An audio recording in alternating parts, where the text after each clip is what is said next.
everyone, it's Grayson with W.O.M PR, and today for the Daily News Breakdown, I actually have 3 different headlines for you guys, so let's get right into it.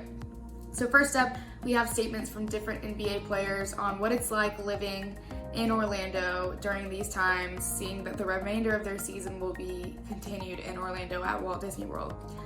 So first up, we have Andre Iguodala, who says this is a different type of environment for these guys, talking about not only himself, but the rest of the guys in the NBA community. But he ends on a silver lining by saying, but we've played in worse conditions. So it sounds like he's pretty hopeful for the remainder of the season. Next, we have Erik Spoelstra, who's a coach for the Miami Heat. He says, nothing's normal. We've learned that over the last several months, but we're confident and we're pleased with the protocols that the NBA has and the plan that they've put into place. It's not going to go perfectly the first few days, certainly, but we feel good about the plan. Lastly, we have Joe Ingles, who's a guard for the Jazz, and he says, the first 48 hours sucked. I don't know if you've ever been locked in a room without a window before, but I can't open my window. So he is currently not as optimistic as the first 2, but hopefully things change for him. So as far as stunt scandal or situation goes, I think that this is a stunt. Interviewing these guys, sort of posting their responses.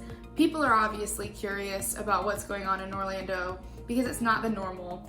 And I think people really were curious to see how things are going for these guys. And I think that it was a stunt.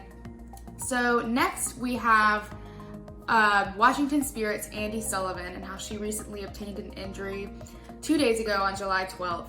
And she was playing against the Houston Dash, and she tore her meniscus in her left knee.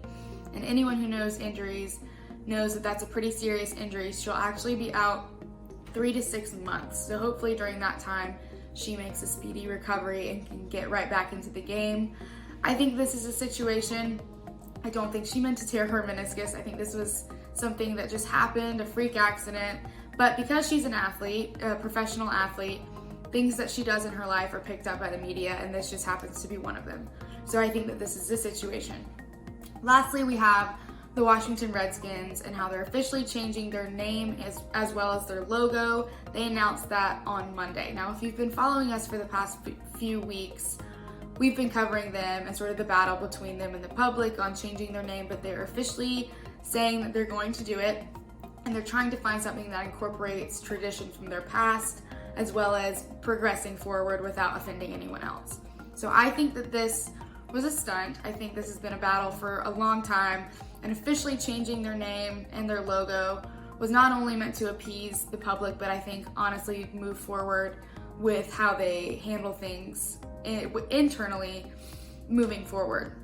So I think that this was a stunt for sure. So we would love to hear your thoughts, what you think, if you agree, if you disagree. Don't forget to like and subscribe and turn on the notifications, and we'll see you guys tomorrow.